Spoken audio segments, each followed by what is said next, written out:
اس دنیا میں آنے سے پہلے بھی ہم ایک زندگی گزار آئے ہیں اور بدقسمتی سے اس کا تصور بہت کم لوگوں کو حاصل ہے۔ اور عہد حاضر کے جو ریشنلسٹ قسم کے اقلیت زدہ میں کہتا ہوں انہیں، یا اقلیت گزیدہ، اقلیت سے ڈسے ہوئے لوگ، وہ ان چیزوں سے اباہ کرتے، دور بھاگتے۔ ہماری پہلی تخلیق ہوئی تھی عالم ارواح میں، الارواح جنود مجندہ، لشکروں کے لشکر تھے۔ آدم سے لے کر آخری انسان جو دنیا میں پیدا ہوگا قیامت تک، سب کی ارواح عالم ارواح میں پیدا کر دی گئی۔ وہاں عہد لیا گیا، الست بربکم قالوا بلا، کیا میں تمہارا رب نہیں ہوں، مالک نہیں ہوں؟ ہم سب نے عہد کیا تھا، کیوں نہیں؟ شہیدنا، ہم گواہ۔ یہ عہد الست۔ اور ظاہر بات ہے کہ عہد جو ہوتا ہے، جب تک انسان کو اپنی ذات کا شعور نہ ہو، خود شعوری نہ ہو۔ آپ دنیا میں معاہدہ کرتے ہیں تو کہتے ہیں کہ بقائمی ہوش و حواس میں یہ عہد کر رہا ہوں، معاہدہ کر رہا ہوں۔ تو ظاہر بات ہے کہ اس وقت ہم تھے اور ہوش و حواس کے ساتھ تھے، خود شعوری کے ساتھ تھے، لیکن صرف ارواح تھی، جسد نہیں تھے۔ اور یہی ہے وہ مقام جس کے بارے میں حضور نے سے جب پوچھا گیا کہ متى وجبت لک النبوۃ یا رسول اللہ، اللہ کے رسول آپ کو نبوت کب ملی؟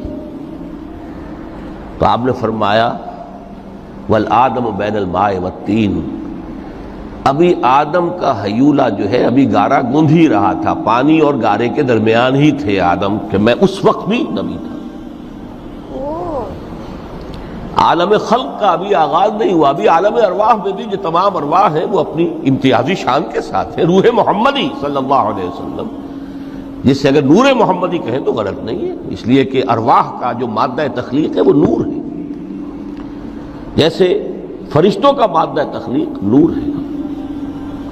مسلم شریف میں حضرت عائشہ صدیقہ رضی اللہ تعالیٰ عنہ سے روایت موجود ہے، اللہ نے فرشتوں کو نور سے پیدا کیا۔ روح، فرشتے روح ہیں، ارواح ہیں، روح القدس، روح الامین، اور ارواح انسانیہ بھی روح ہے۔ یہ سب ان کا مادہ تخلیق نور ہے۔ اس وقت ہم پیدا کیے گئے، صرف ارواح کی شکل میں ہم سے عہد لیا گیا اور پھر سلا دیا گیا۔ یہ پہلی موت تھی جو ہم پر وارد ہوئی ہے اس دنیا میں آنے سے پہلے، اس لیے کہ سورہ مومن کی ایک آیت میں فرمایا گیا ہے کہ جہنم میں لوگ جو ہیں فریاد کریں گے، ربنا امتنا اثنتین واحییتنا اثنتین فاعترفنا بذنوبنا فہل الی خروج من سبیل۔ اے اللہ، تو نے ہمیں 2 مرتبہ مارا، 2 مرتبہ زندہ کیا، تو اب ایک مرتبہ اور صحیح، کیا یہاں سے نکلنے کا بھی کوئی راستہ ہے کہ نہیں؟ اتنے مراحل سے تو ہمیں لے کر آیا ہے، ایک مرحلہ اور سی۔ تو یہ 2 موتیں کون سی ہیں؟ پہلی موت وہ تھی جب ارواح کو موت کی نیند سلا دیا گیا۔ پھر عالم خلق، جسے آج سائنٹسٹ کہتے ہیں، جس کا نقطۂ آغاز ہے بگ بینگ، عالم ارواح اس سے پہلے کی شے ہے، اس تک سائنس نہیں پہنچ سکتی، وہ سائنس سے ماوراء ہے۔ لیکن جہاں سے سائنس شروع ہوتی ہے وہ عالم خلق کا آغاز ہے، بگ بینگ سے۔ وہ پھر مختلف مراحل، تنزل کے مراحل بھی آئے، ارتقاء کا مرحلہ بھی آیا، تفصیل میں جانے کا موقع نہیں ہے۔ بہت سے تنزلات کے مراحل اور بہت سے ارتقاء کے مراحل طے کر کے آدم تیار ہوا ہے۔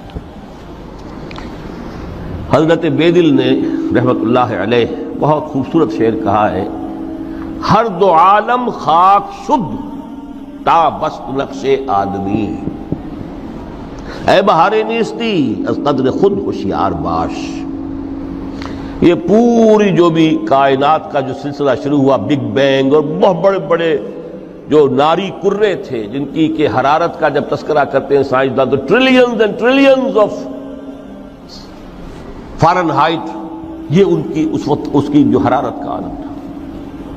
لیکن پھر وہ ٹھنڈے ہوئے، کچھ اس میں سے کوئی، پھر خاک کی تہ جو ہے زمین کے اس کرے پر آئی، ہر دو عالم خاک شد۔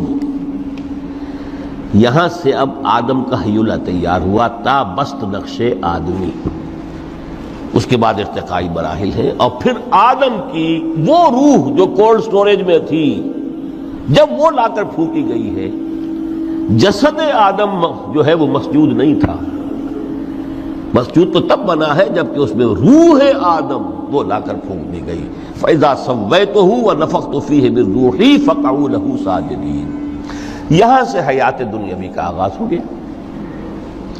پھر وہ سلسلہ تناسل ہے، آدم اور حوا کی نسل میں سے ہر بچہ 4 ماہ کے بعد جب اس کا ایک حیولہ رحم مادر میں تیار ہو جاتا ہے، حدیث ہے متفق علیہ عبداللہ ابن مسعود سے رضی اللہ تعالی عنہ، اور جس کے اندر آغاز میں وہ کہتے ہیں کہ حضور نے ہمیں یہ بتایا وَهُوَ الصَّادِقُ الْمَصْدُوقُ، دیکھنا تم کہیں شک میں نہ پڑ جانا، محمد کون ہے؟ الصادق المصدوق، جو سچے ہیں، جن کی سچائی کی اللہ گواہی دیتا ہے،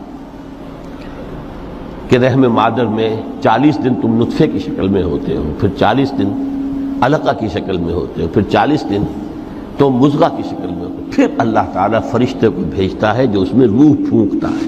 وہی عمل جو آدم کے جسد حیولہ کے ساتھ ہوا تھا، ہر ابن آدم اور بنت آدم کے لیے وہی عمل ہے کہ جو رحم مادر میں 4 مہینے کے بعد دہرایا جاتا ہے۔ یہاں سے حیات دنیاوی شروع ہوئی، پھر موت، یہ دوسری موت ہے۔ اب پہلی موت تو وہ تھی، لیکن دوسری موت یہاں سیپریشن ہو جائے گی۔ جو زمین سے آیا تھا تخلیقی مادہ، وہ جسم میں زمین میں گیا، گل سڑ کر ختم ہوا۔